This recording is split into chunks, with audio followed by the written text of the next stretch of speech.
Hey everybody! Hello! I believe I am live. Welcome to Self-Care Sunday! It is so great to have you here. Let me know in the chat how it's looking, how it's sounding, if there's anything off. I'm trying out a couple new things, as always. Special shout out to those folks watching this not live. The archive viewers, you're just as welcome as everyone else. It's great to have you here. Leave a comment if you like this video. Press that thumbs up if this is something you enjoy and would like to see more of. If you're not already a subscriber, definitely subscribe. And if you are a subscriber, hit that little bell and set up those notifications so you're one of the first people to know on the planet when I go live. It's awesome. Welcome to all you live folks. Oh, it's a little blurry. But hey, thank you, Rashu Rao. Hey, Robin C., Alicia Workman, Angel of Grace 96, Marietta, Eula Chavez. So great to see you here. Bree, who says knee, Eleanor, Lizzie K. Oh man, so great to have you guys here. Emir, Nizzy, Holloway, Lucy C. Oh man, so great to have you guys all here. Let's see if I can improve that focus a little bit.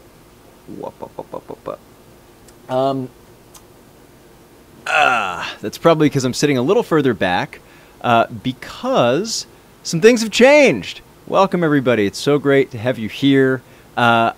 Today, Lyra. Can't start without Lyra. Welcome, Lyra. Special shout out to Lyra, who is the community member who's been leading the charge on leaving timestamps for every video, so that when you're watching later and want to jump ahead or missed it and want to just catch the interview, you can do that in the description below after it's not live. Yeah, so great to have you guys here. So change of plans. Unfortunately, my incredible guest for today came down with a cold, a flu, some sickness. So sending my best wishes to Kasim Rashid. We're really excited to have him on the show whenever he is feeling up to it again. Really sending my best wishes to you, Kasim. Thank you for agreeing to come on the show, and just for all the work that you do that is just so inspiring. And if you don't know about this man, give him a follow on Twitter. Check him out. He's one of my favorite sources of commentary and news and activism, advocacy, just a real voice of sanity in this strange time we find ourselves in. So, alas, we won't be interviewing Kasim. However, the show always goes on. So, if you're new to the show, welcome.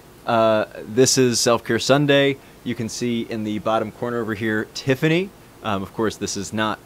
I'm physically pointing to the other side of this room. She is actually down here, little kitty. This is my 13-year-old cat, who I adopted last fall when my friend, my 93-year-old friend that I volunteer read for, Julia Sheldon, passed away.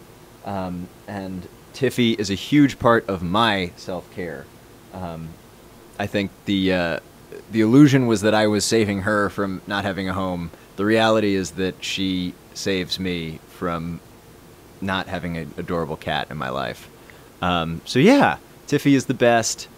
So great. Oh, Alicia, it looks like somebody had to run, but it was great to have you here for all of the beginning. And I look forward to hearing your comments if you check this out later. Rachel Porter Chastain, I'm so glad this is the best part, one of the best parts of your Sunday, the best part of your Sunday. That just means the world to me. I'm going to see if...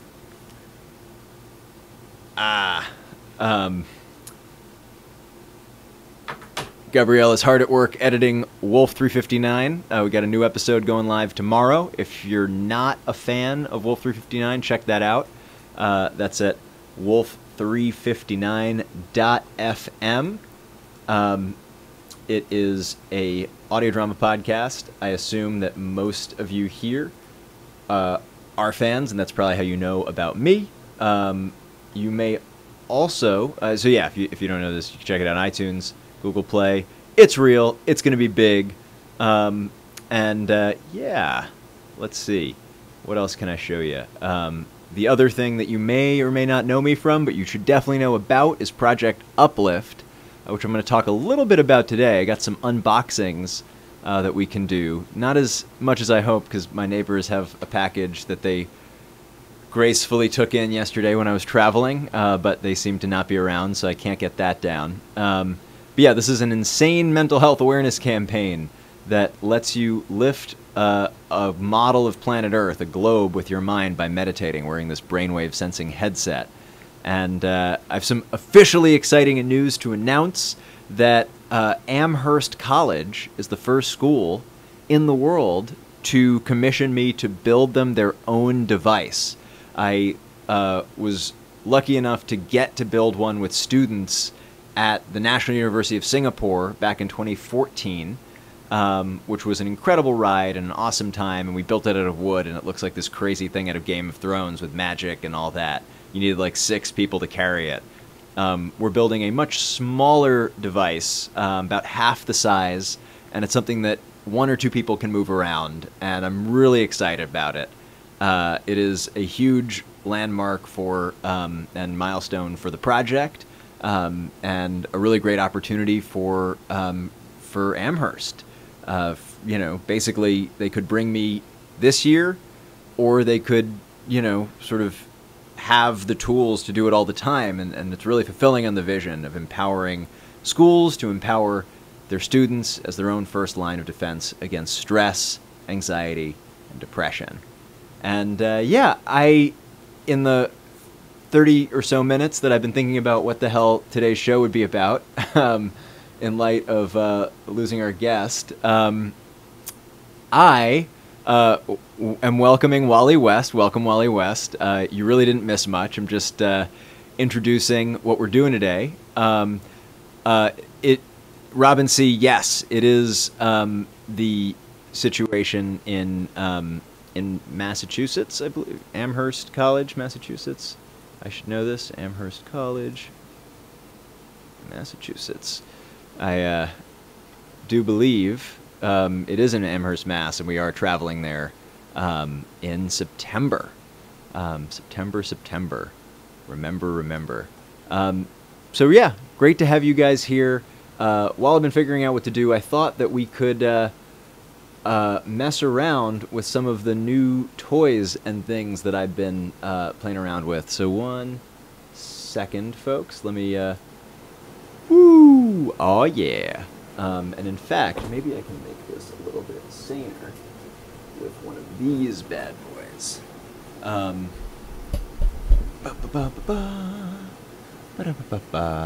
Yeah. So welcome to this table of glory that I have. I'm gonna save this for a little bit later. I've been working on some stuff, but yeah, because we're building a very own sort of tower for Project Uplift, I have a lot of things coming in the mail these days that I thought might be fun to look at together.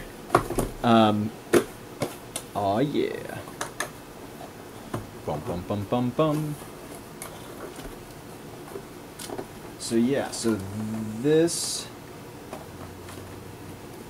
are sort of components. Maybe it would make sense to sort of do a higher level overview before diving in.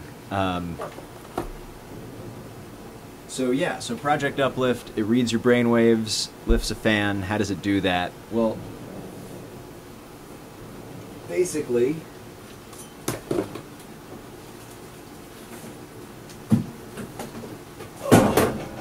whoa, I can show you.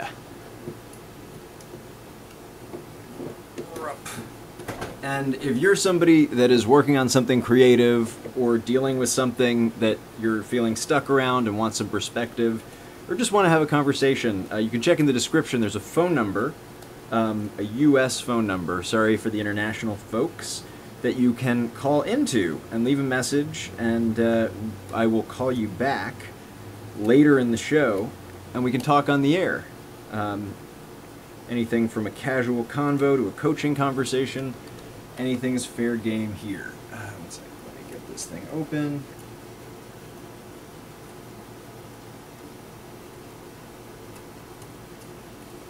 So this is where I store the brains of Project Uplift.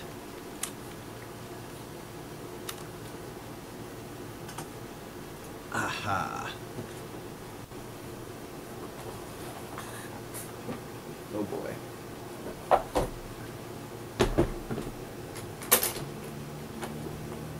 Wahaha. So yeah, this is basically the heart of the project.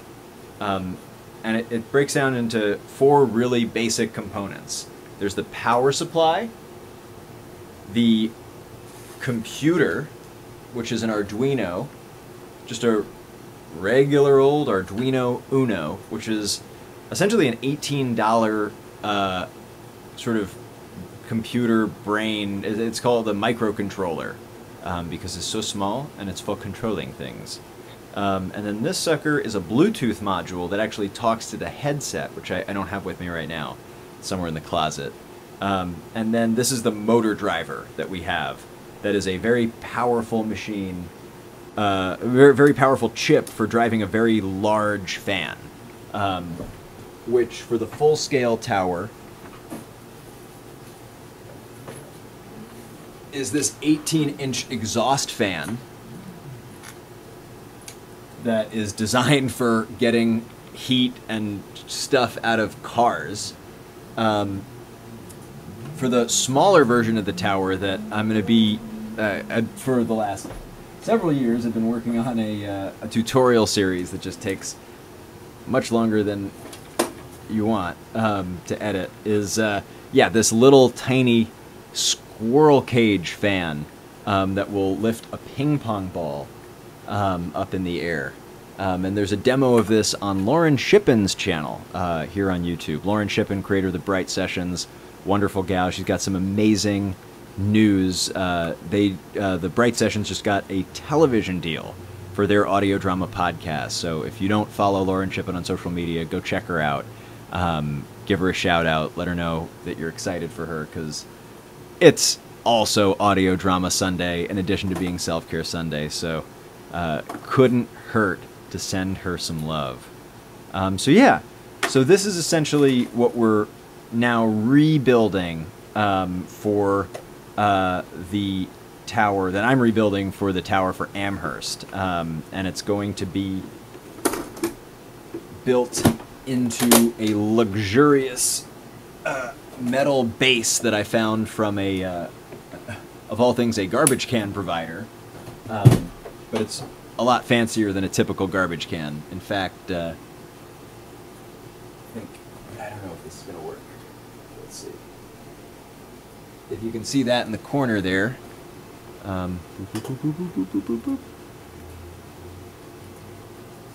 going to be a little bit out of focus and probably hard to hear, but I'll yell. It's one of these little bad boys. So it's like solid steel, great weatherproof paint. So it's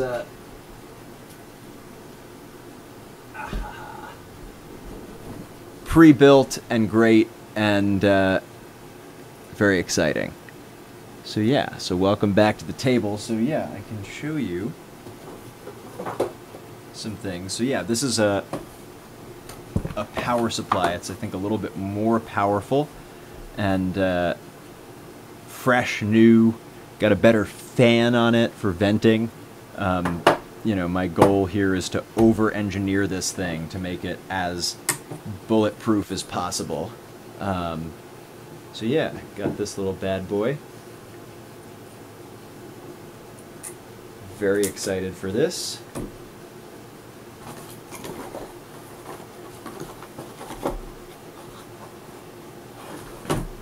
Let's see what else we got.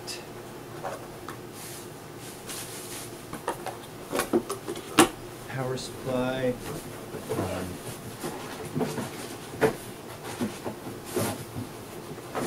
And then I got I believe this is the motor controller.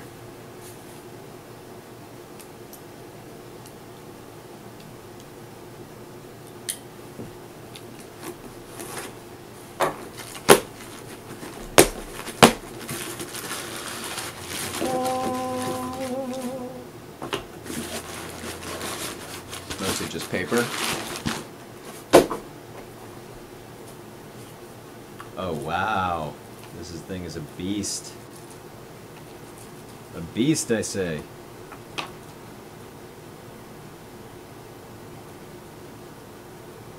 Such a ridiculously powerful chip.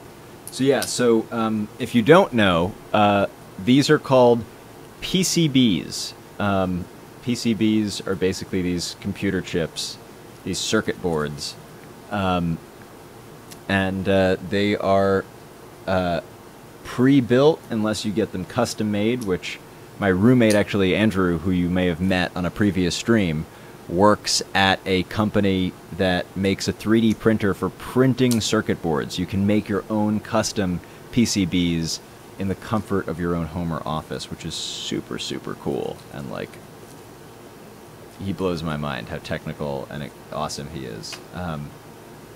So, yeah. So it looks like this is where we plug in the cables that will go to the microcontroller, the little computer that controls it. Let's see. Oh, or maybe not. Maybe it's those. And this looks like one place where you can power it. I gotta check the documentation online.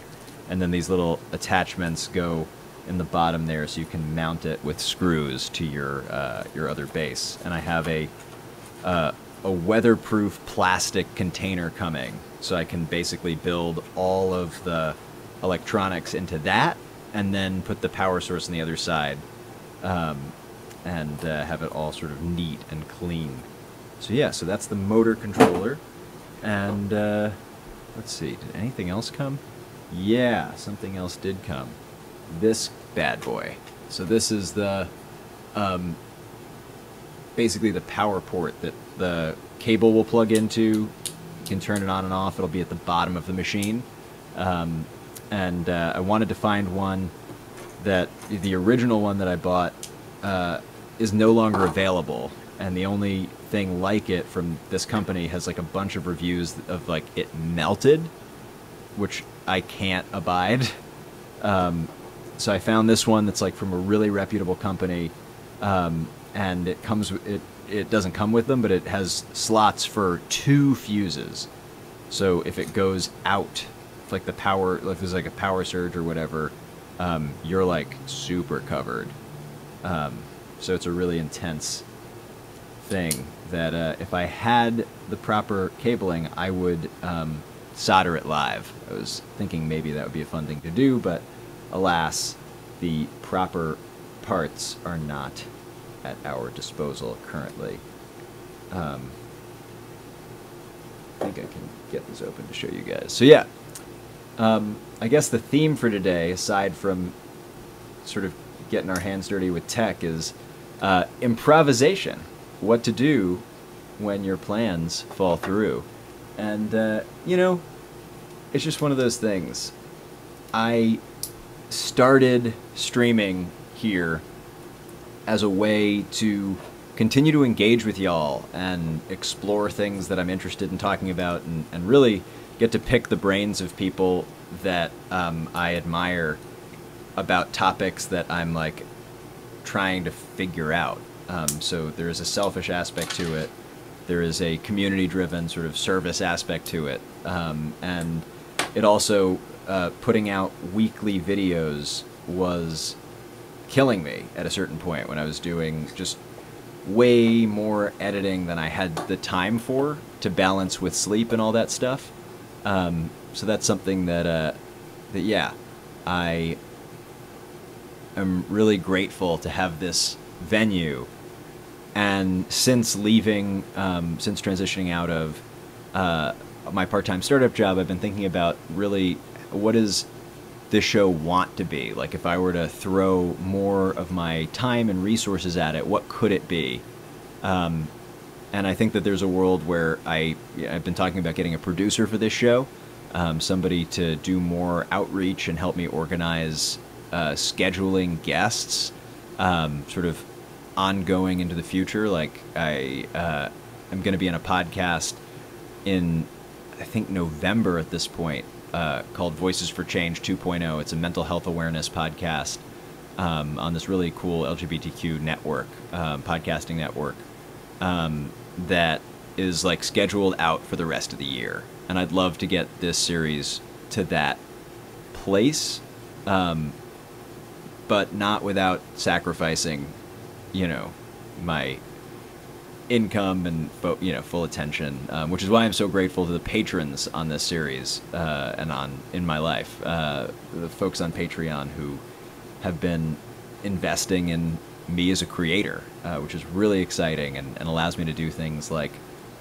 offer my guests cars if they can make it here physically, but not at their own expense, because I live kind of far out, so it's great to be able to offer that kind of stuff. I have faster internet. I don't know if you've noticed, but my internet is like twice the speed it used to be, which is great.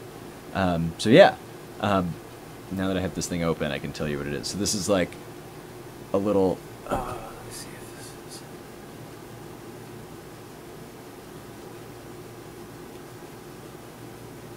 Oh, nice. So yeah, so this is a little fuse box. Whoa. That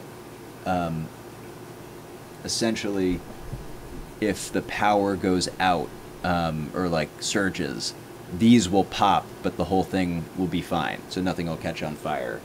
And that just locks in right there. Boom.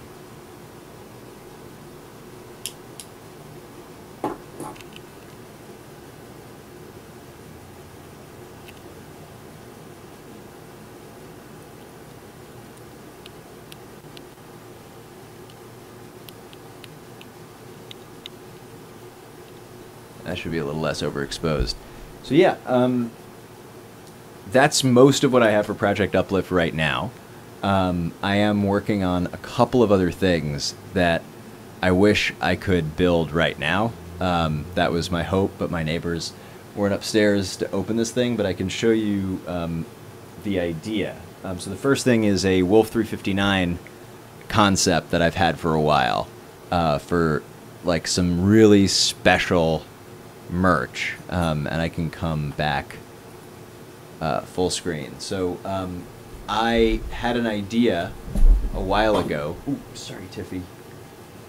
I had an idea a while ago for a little device. This is a vintage cigarette case that I installed an on-off switch on the top. And essentially, what I'd like for this thing to be, there's a little room in there that you can stuff stuff. What I'd like for this to be is you turn it on, and then with a radio you tune in to the channel that this is outputting, and you hear broadcasts from maybe Doug Eiffel, maybe some other folks. But yeah, the idea would be you'd have to like take it into your car, turn it on, and then tune in.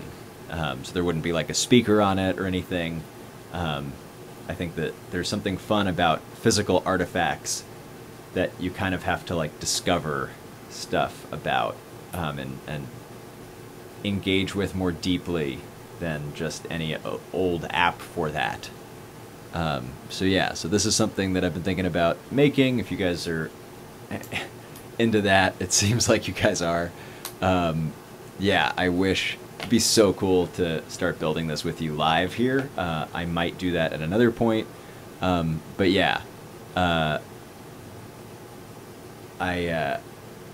having a lot of fun thinking about it, and I just found the perfect parts for it online. So, and some of them are upstairs right now, including the battery that'll make it last, I think, somewhere between like 12 hours, 10 to 12 hours or so before you need to recharge it. You can just like plug it in the bottom and just recharge it. And then the FM transmitter is going to take like a couple weeks to get here because I found it in Amazon, but like straight from China.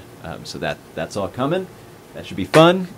And then there's another thing that I've been working on that I thought you guys would appreciate. So, like, writing. It's something that I like to do. It's something that I struggle a lot with. Mostly because I get super duper distracted. And yeah, when I first was diagnosed with learning disabilities when I was 9, one of the things that they recommended was a device called an AlphaSmart. If you're not familiar with what an AlphaSmart is, I'll pull up a photo. Let's see. It is one of these things.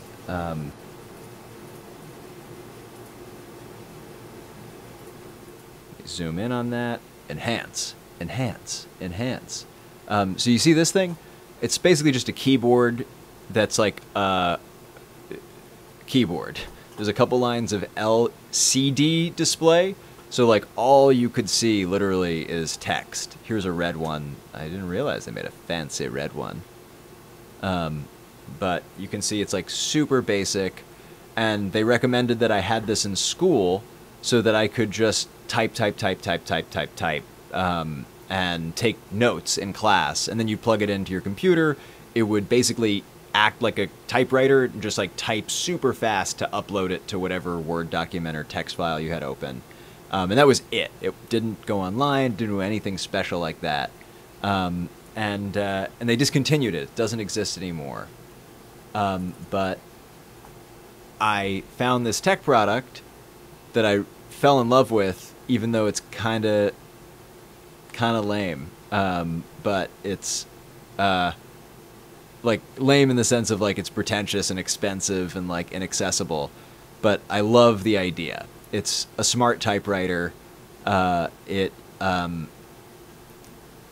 basically uses an e-ink display, so like a Kindle screen, so it saves battery life. I think it lasts for like 200 hours on a single charge. And all it does is write and upload to the cloud. And there's a handle on it, and it's just like designed to like really help you focus on writing. Now, a couple things turned me off to it. So yeah, one is it's $500. Holy God. And like when you think about it, like a great keyboard can cost $200 to $300 alone. So it doesn't, and like a Kindle costs like $100 or $200. So like it actually makes sense from a hardware perspective why it's so expensive. But once you add tax, once you add shipping, once you add a warranty, it's closer to like $700. So yeah, so that's like, I was thinking about that. I reached out to them, asked them for a review unit, which is something that I like to do with Project Uplift because I can do YouTube reviews and sort of offer promotion. And so yeah, so this is just one of those things that I'm like, you know, I could get a regular typewriter. It looks like Bree, who says knee, actually got one. That's awesome. I used to have one. And just switching out ink and not syncing was like one of those things that like held me back from actually using it.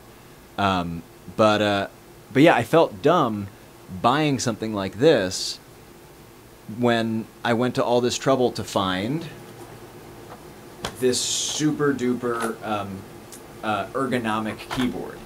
Because as cool as the FreeWrite is, it doesn't have any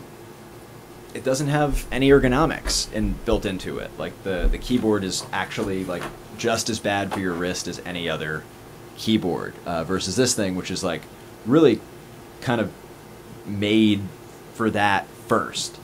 And I kind of got obsessed with this idea of like really why I want this thing is so I can take it on the subway, turn it on, and just start writing. Because I spend so much time in the subway between Brooklyn and Manhattan, that just having something that is like fits in a bag that's like kind of self-contained, like basically just like an AlphaSmart. So I'm working on something that is tentatively entitled the AlphaSmarter. And yeah, I basically took a deep breath, ordered another one of these on eBay. I found a pretty cheap one, brand new. And this is the older version. They have a newer version that's way more expensive and it has features that I don't understand or really need. So yeah, so I took a deep breath and I opened it up. Whoa! I gotta unplug that. But yeah, I opened the sucker up and started messing around with it, and I actually like pulled something off that was kind of cool. And I'm like well on my way to building this out as my own version of the FreeWrite and the AlphaSmart, sort of like a kind of cross between them. So basically, there's like two plugs in this thing. One of them connects the keys to this little computer chip in here, and then the other one connects a little computer chip to a computer. And what I did was basically, where is it? Yeah, so this was the USB cable, and I knew that I wanted to use basically this tiny computer called a Raspberry Pi. If you're not familiar with the Raspberry Pi line, they have a bunch of different ones now. This is the Raspberry Pi 2. It was one of the first like $35 computers. So I showed you the Arduino earlier in the Uplift device. That is really great for making like robots that sense things and then take actions based on the input that they sense. This is like a full computer in a way that that's not. Like you can just plug in a display and just immediately start making computer stuff. So this is a more recent version that is pretty much everything that's on this. It's a little bit slower, but it's also, I think this was $5 instead of $35, and it's so small that it'll fit perfectly right there. So yeah, so the first thing I did was adapt the plug here, which used to go like 5 feet back, to now it's just like this little tiny USB-C instead of a regular USB thing. And I was really nervous because I've never done surgery like this before, but I looked online and I figured out like what cables went to what, and I basically got it working as a micro USB thing. And what's so cool is it actually types on my Android phone, which I of course don't have right here, but otherwise I'd show you. But you can like plug this into the bottom of an Android phone and it actually takes the input from the keyboard, which is really exciting because it means it'll work on the Pi. And it was kind of gross. When I opened up this keyboard, I found a bunch of eggs because silverfish got into it and were laying eggs, which is freaking disgusting. So I'm glad I cracked it open because that was gross. And now it's clean.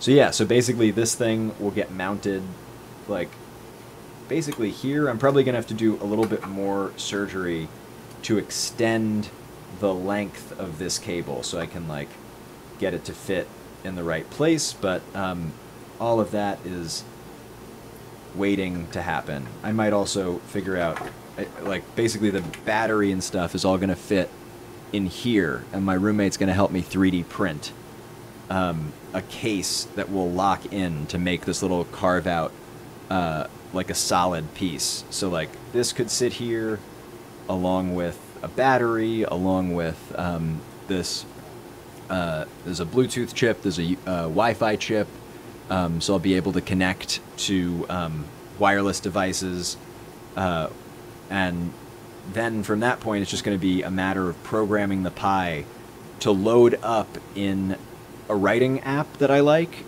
and save to a folder that syncs to Google Drive, so that I don't have to think about it. All I have to do is turn it on and write. It's not going to last for... I couldn't get an e-ink display that would work. That's the one thing that I really think they're going to be doing better than me on this. Them being the people who build that FreeWrite that I showed you. But I'm going to be able to fit a tiny touchscreen LCD right in there. so that essentially when it's built, what you'll see is a 2.4-inch touchscreen right there. So you're writing, and then like, boom. A silverfish is a gross little bug. I'm answering the chat now. Silverfish is this. And I hate them, and they're gross, and they have no place in my apartment. Isn't that right, Tiffany? Tiffany could do a much better job of hunting these things. Oh god, I'm in the way. You get the idea. They're gross. So Rashu Rao asks, what is the deal with programming this chip? So the good thing for me is that it's pretty minimal programming. It's basically a matter of they make pre-coded operating systems, so you can like just put a copy of Linux onto this tiny little chip, and then it loads the full thing, and then it's just writing a boot script so that when it starts up, it doesn't make you log in, it doesn't make you, it doesn't bring you to the desktop, it just automatically loads the program that you want to run. And the program that I'm thinking about is basically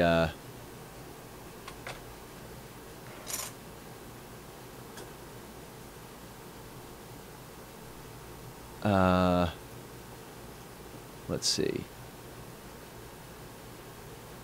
J Darkroom. So I'm gonna not have to do a lot of programming because there are people who've already built the things that that I need.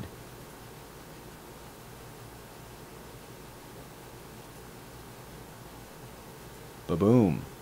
So yeah, this thing J Darkroom is the software that I'm very excited to use.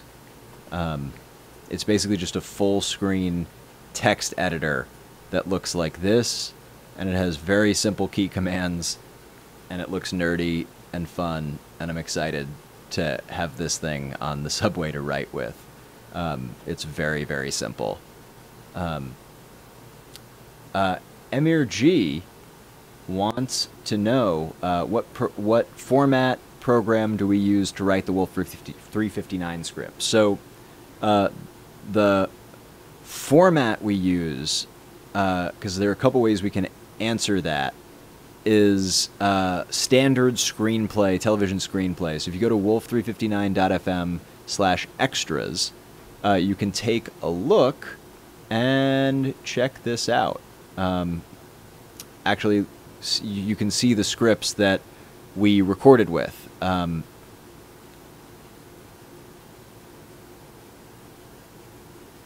And this is the format that we use. If you're wondering the file format that we use, that changes depending on the stage of the process. So each one of us uses a sort of different first... each one of us uses a different first draft thing. I like this thing called Slugline, which is a Mac program that uses Fountain. Fountain being a like plain text thing. So like I write like int comms room USS Hephaestus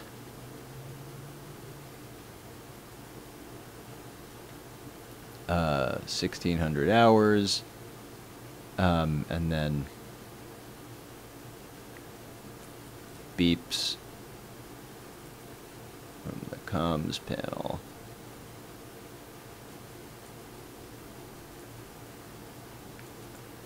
Interrupt. Snores. Buzzer.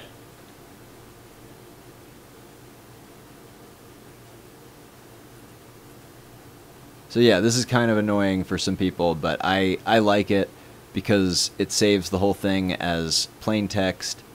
So you can be like, Eiffel. I forget if it's that or if it's that. Anyway, ultimately what we use is Scrivener to pass drafts back and forth. Choose a backup folder. Let's see. A drive.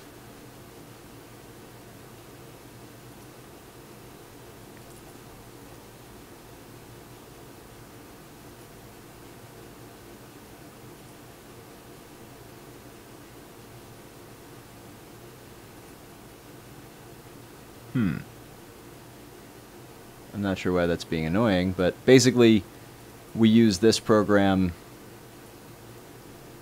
called Scrivener that's pretty great because it's easy to pass things back and forth. You can have like lots of drafts in one place.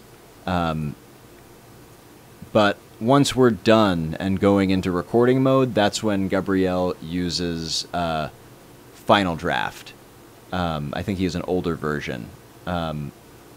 And I would say if you're trying to write for TV and film, invest in Final Draft. It's expensive, but it is the industry standard. It's about $200. Oh boy, I don't know why this is not done installing. But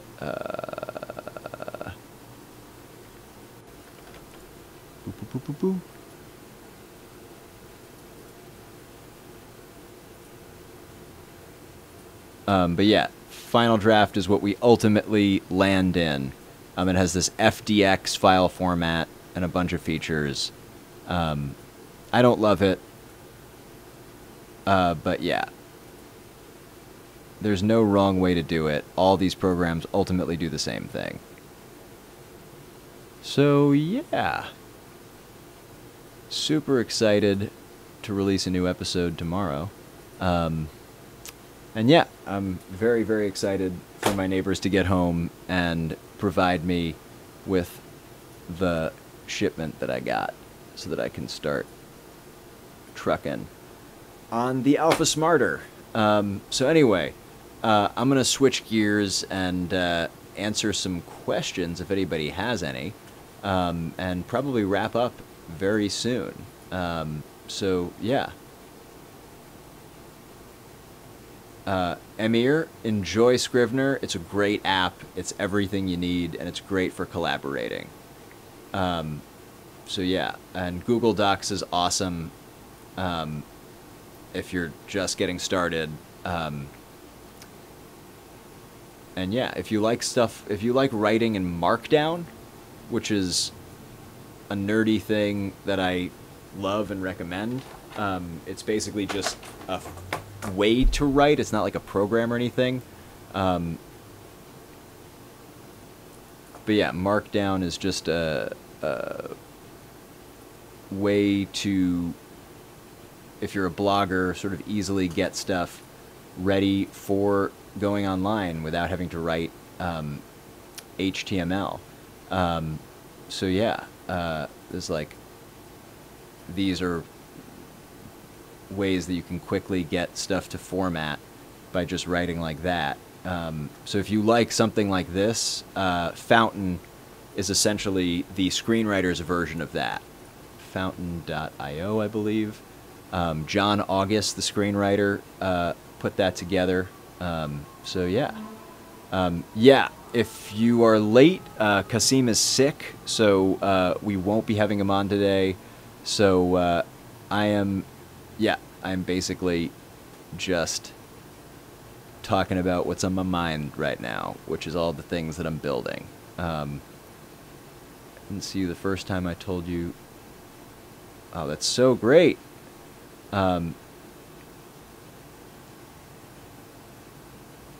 Congratulations that this is coming out. Congratulations on your birthday, and I'm so glad this is coming out. It's so great. So yes. So here we are. Yeah, anyway, this is Fountain. I highly recommend checking it out. There's a bunch of different software. I really like Slugline for this, but you can do this in Google Docs, and that's what's so cool about it, is you don't need to worry about paying for expensive licenses on things. You can just write the way that you want to write. You can write where you want to write with these straightforward rules for scene headings, action, all this stuff, and you never need to worry about it. So yeah, highly recommend. Lots of fun. So yeah, I'm going to check out the phone bank. Let's see. Phone bank. Ooh, wrong thing. See if anybody's called in.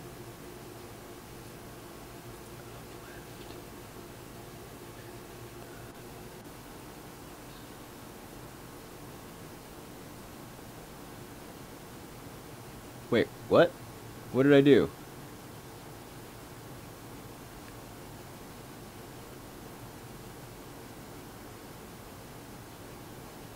Early birthday wishes are bad luck. Oh, I didn't know that. I take it back. What did I didn't say that.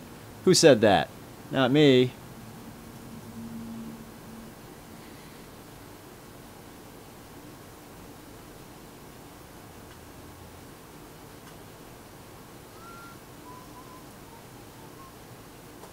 And no call-ins, so we're not doing that. Yeah. Anybody got questions in the chat? I'm happy to answer them.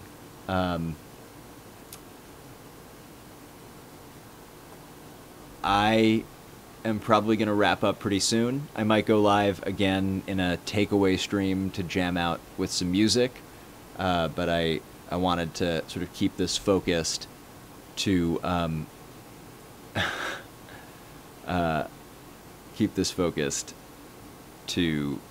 some of the technology stuff that's going on. If this is not interesting, you can let me know in the comments, and I will defer to something different in the future. But I certainly am having fun. I am so sorry for the early birthday wishes. I've learned my lesson. Yeah. Robin C., you should name your Pokemon Poppin' Fresh. Poppin' Fresh. One word. Sound effects necessity in a first-time audio drama, or will music suffice? So creators design pipes. I highly, highly, highly recommend sound effects. In my experience, it really brings something to life. And it's just one of those things that makes a big difference. That said, if you don't want to worry about the time it'll take to produce them yourself, or don't have the budget to record them, yeah.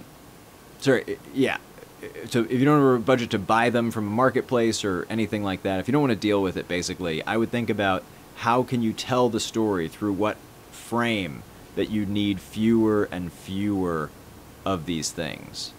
Does that make sense? So like, you could tell the story through your character's iPhone, and then suddenly you can like, or you know, maybe it's like your character has a soundproof booth in their life, and like this is mostly them telling the story sort of in that room. Yeah, I would think about that sort of a thing. But I personally really think that it brings it to life. And one thing that I think we've learned at Wolf, like our podcast still isn't in the audio drama, the modern audio drama category on iTunes. And I personally think that's because our first episode doesn't stand up to our later episodes in a way that, like, the Bright Session starts out and it works from episode 1 in a way that I think it took us a while to figure out what we were doing. So yeah, if I were you, I would think about that and really put your best foot forward without not like, I'm glad we didn't wait to launch an episode. Like, I don't like that we're not in the audio drama category, but I'm glad we didn't try to perfect it. So if it's the difference between you making a show this year and next year, leave out those sound effects. But if it's not that big a deal, put them in, because I like them. Anyway, that's just me. What do you do? So this is Nike AGXY. What do you do when you have a friend who takes more spoons than you can spare? It depends on how good a friend they are. If they're worth the spoons, find cheaper spoons. Get more spoons. Otherwise, let them know that that friendship has reached its last spoon. So let's see. How's my summer going? Robin C. or Raging Artist. My summer is going great. Super stoked to be working with Amherst College around Project Uplift. I'm really excited about some of the audio drama podcasting related stuff that's cooking that I can't talk about. And Wolf 359 is going fantastic, so I'm just super happy. Super happy. Lucy C. has another piece, hiding the spoons. That's for Nike AGXY. Hide the spoons. That's another option. I didn't think of that option. Let's see.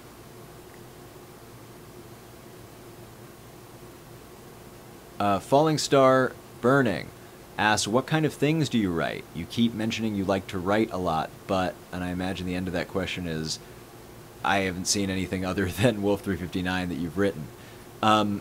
So that's a really great question.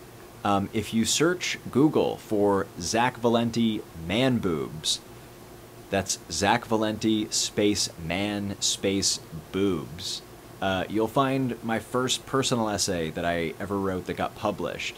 And that's easy to find because it's on salon.com. It's free. You can check it out. However, another piece that was Father's Day Advice for Freeloaders that was published by the Wall Street Journal in 2015, and that was a lot of fun, but that's behind a paywall. There are ways to get around it through Googling it and going at it through Google. So that's what I like to write, is sort of like just fun, out there, personal essays. I also write a little bit. I have some flash fiction that I've written but haven't published.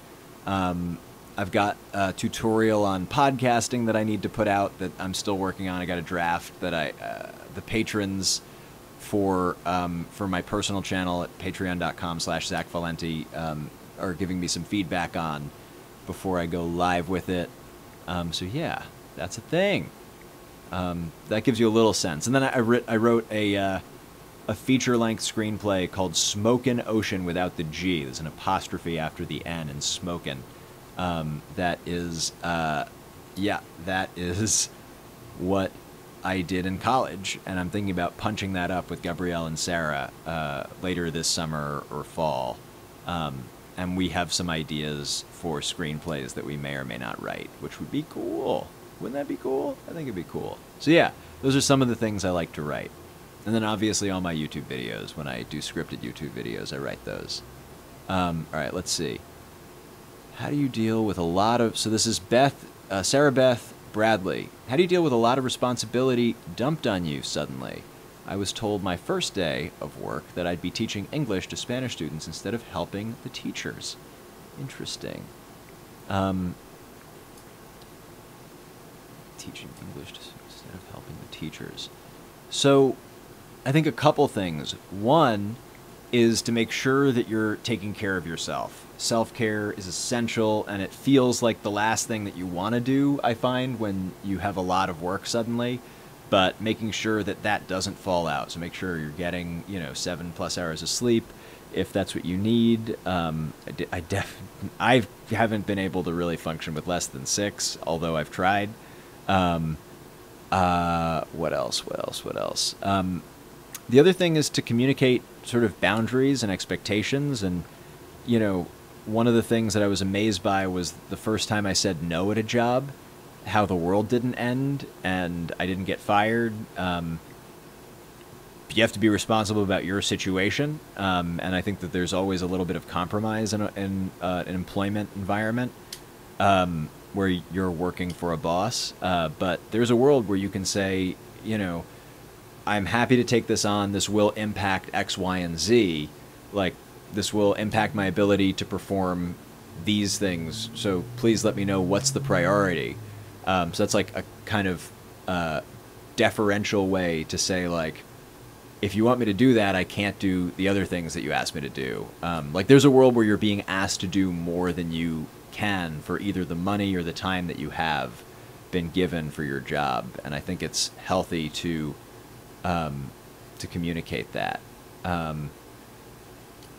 And regarding having the experience, I think asking questions is critical. I made the huge mistake first starting out to just try to wing it and like figure things out without asking clarifying questions. It's so much less expensive for your reputation, for your employer, for everyone involved to just ask, even if it feels dumb. Just be like, hey, I have no idea what this is. Can you show me how to do it so that I can model it moving forward? Super, super important. So yeah, I hope that answers your question, and good luck. I know that can be a lot. Keep breathing. So let's see. Eula Chavez, completely unrelated to Wolf. Any tips on moving out for the first time in a less than ideal situation? So this was my first apartment. I moved out here 2 years ago, basically, and I got lucky that it was a more ideal situation. I think, you know, the key is to look at what your budget is, and what you'd like to be doing and where you need to be to optimize for that, and balancing sort of those things. And then there's the consideration of just like the environment that you want for yourself, and you may not have the luxury of being able to optimize for that.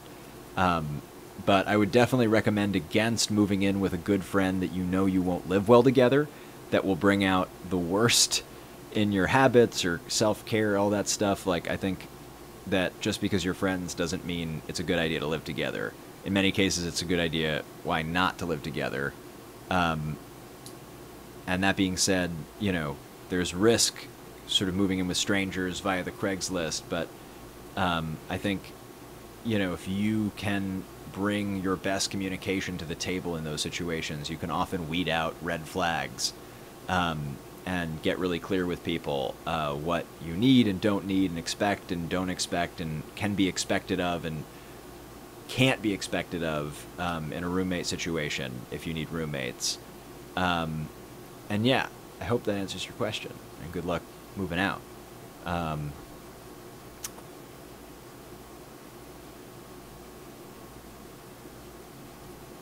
Maybe they're trapped on a mountain.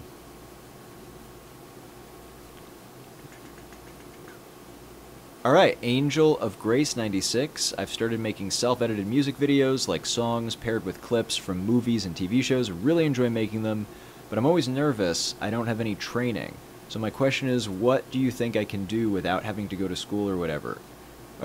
Do I think you can do okay without having to go to school or whatever? Yes, you can do awesome without having gone to school for most things, I think. And especially for video stuff. Because the fact of the matter is, this medium was invented by people who didn't go to school for it. And that's arguably true about every medium. And I think it's easy to forget that as things get more mature. But yeah, you're solid. Keep making work. Put yourself on deadline, get out there, get in front of people, get feedback, iterate, fail faster. Just keep doing it and you'll be great. And anything that you don't know, you can find mentors for, you can find teachers, you can, if you're at least in the state of New York, the lynda.com tech library, like the online education service, is free with a library card. So there are ways to get access to a ton of tutorials, and YouTube, obviously, people upload a bunch of stuff there.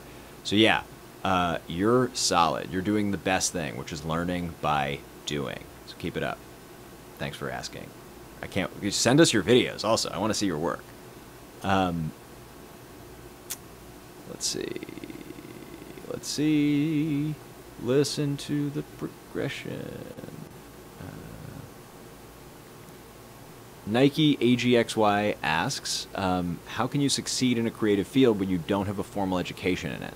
This is a perfect question for what we just talked about, which is if you can learn by doing, you're good. And with the exception of, I think, things like, you know, I'm not a mental health care professional. I have not gone to school and gotten any accreditation for how to deal responsibly with people who are suffering from mental illness or anything like that. It's not something I feel that I can do without a formal education.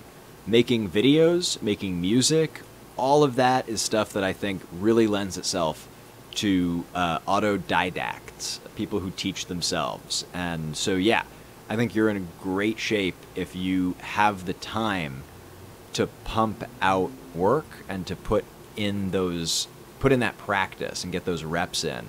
How you can succeed is by practicing, learning, honing your craft, and networking and audience building and developing a channel for when you have work to share, that it gets seen, gets good feedback, and gets seen by people who might like it and share it with other people. So good luck, and share your work. Share your work. I want to see your work. Let's see.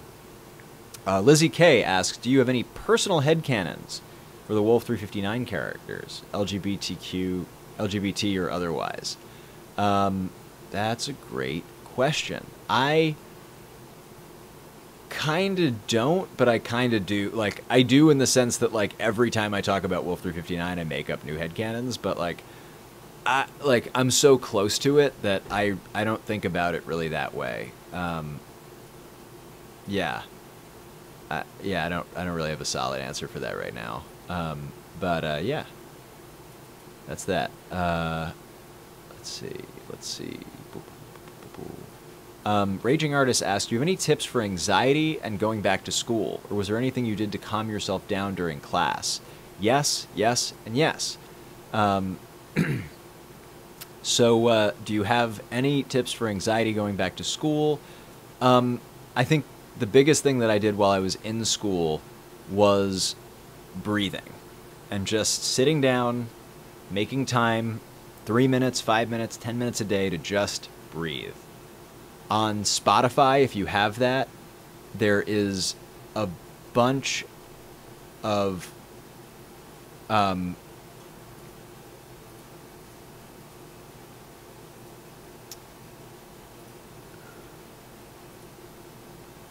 sorry, just getting rid of trolls. Yeah, there was a bunch of times when I dealt with anxiety. Yeah, I really needed to take some time and just... Oh, yeah. Sorry, I was saying Spotify. There's some really amazing mindfulness things in Spotify. I will find a link to one of them. Steve Wolf, Yoga Nidra, was an incredible practice that is super relaxing and super easy. You can also go to calm.af, the website, www.calm.af, the website. I'm so excited to share this with you guys. If you missed last week's episode, you would have missed the announcement. My roommate built this.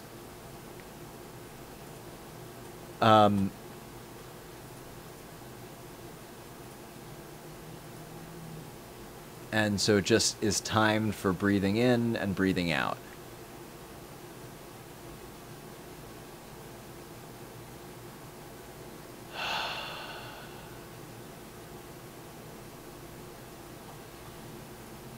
So yeah, so I highly, highly, highly recommend this.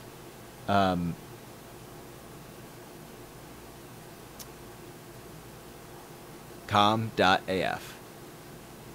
And so yeah, that's one thing that I did for anxiety. The other thing I did was just have some friends that I could, you know, hit up and just vent with. And just say, look, I'm not looking for advice, I'm just looking to vent. And if you need to vent, we can vent at each other. And that was super, super useful. So yeah, that is awesome. I'm just going to take a moment. If there's anybody who would like to be a moderator, I am always looking to deputize more moderators because, yeah, I appreciate a safe space, and moderators can help tag things, comments, and stuff that are hateful that I can't see when I'm doing this. So yeah, if you are looking to be a mod, you let me know, and we'll figure that out. So yeah, as far as in class, I think that as you practice more mindfulness stuff, it becomes more internalized, and you can kind of sit back and bring your attention to your body and bring your attention to breathing, and just relax and find that space in those moments. So yeah. Just adding mods.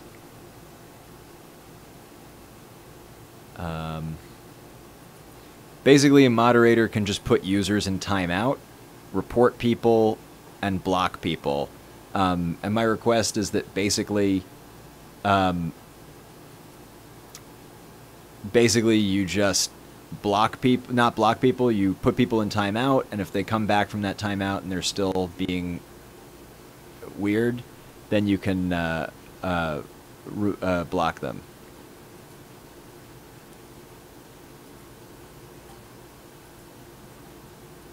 So yeah, cool. I'm gonna get back to some questions.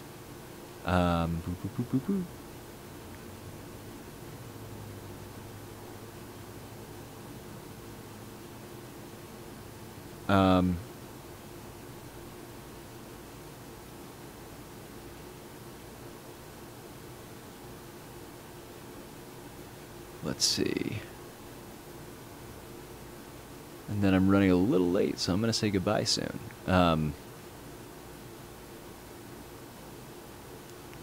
So Anna Austin, this is going to be the last question. Anna Austin asks, how do I motivate myself to do my summer homework?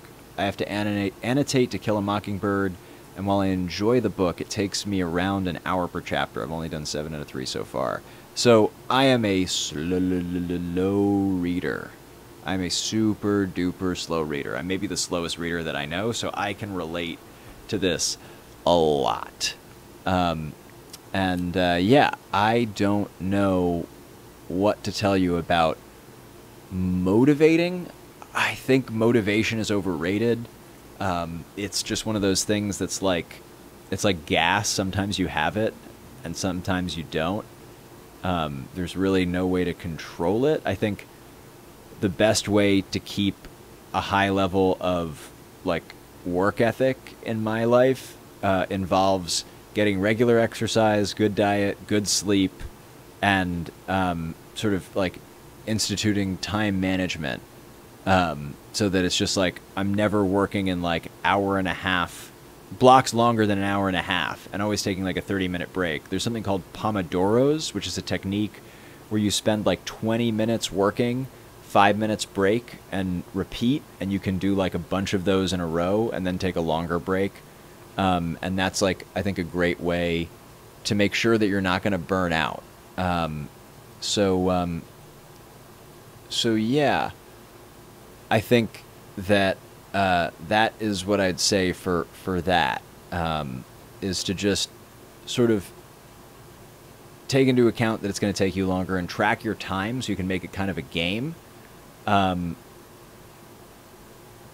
Yeah, like with motivation, it's sort of like the more that I listen to things that like inspire me, the more motivated I feel, but it's unreliable in a way that, like, you know, making sure that you physically are at your, you know, peak performance for focusing on anything, and then sort of slicing it down to chunks where it's like you get an egg timer, set it for like 20 minutes, read as much as you can, and then get up and like dance for 5 minutes and like run around. Yeah. I would say try the Pomodoro techniques and like see if that works this week, and then let me know next week what you think. But yeah, I'm a really slow reader, so yeah. So that's that. I'm gonna say goodbye, guys. This has been a lot of fun. I really love this community and just love each and every one of you guys contributing here with questions and answers for people. I am just so grateful to get to hold space for self-care every week with y'all. I am incredibly grateful to my patrons. Shout out to the patron people. I really, really love you guys for investing in me as a creator. It's super, super motivating to know that a part of my paycheck every month comes from doing this and spending time here with you guys. And it's the kind of thing that I think, as you know, I would be here for free. And with every dollar that I make here is a dollar I don't have to make doing other things. And I envision a future where I am living full-time on the road in a crazy maker mobile, bringing mental health awareness and creativity and self-care all over the world. And in the meantime, I can see more and more video experiments and podcasts. My next stretch goal is at $1,000, it's at $1,000 a month, and we're almost at $250 for bringing back Focused as you know what, Focused as fuck, Focused.af podcast that is currently on hiatus, but will come back eventually. It is an incredibly fun thing for me to do, and it's something that I would really love to bring back. And as a weekly show, as a monthly show, as a daily show, whatever form makes sense, it's something that you guys get a vote on to greenlight, and I really appreciate those of you who are. We had our first office hours yesterday, so if you're a $5 patron, every month I do office hours where it's just like a rapid-fire text Q&A, and it was a lot of fun. It was a great experiment, great experience, I think, for everybody involved, and I look forward to doing it again next month. And if you're a $10 streamer, next week is a $10 patron. That's my live stream level where we do a special, more private, monthly patron-only stream, and you get back access to all of the like Tiffy times that I do on Instagram that disappear, and I do some other random experiments once in a while. So yeah, I invite any of you that are in a position to do so to back that Patreon. Join me. The link is right over there. Aww. Tiffy wants you to join too. Coming here and being here and sharing this is an incredible way to support me. I definitely don't judge at all if you can't, if you're not in a financial place to support me on Patreon. I know many of you are living your lives. Some of you are younger. Some of you don't have credit cards. Whatever your reason, it's not wrong or bad. And I just appreciate y'all. So yeah, thank you so much for being here. Look at this cat. Look at this cat.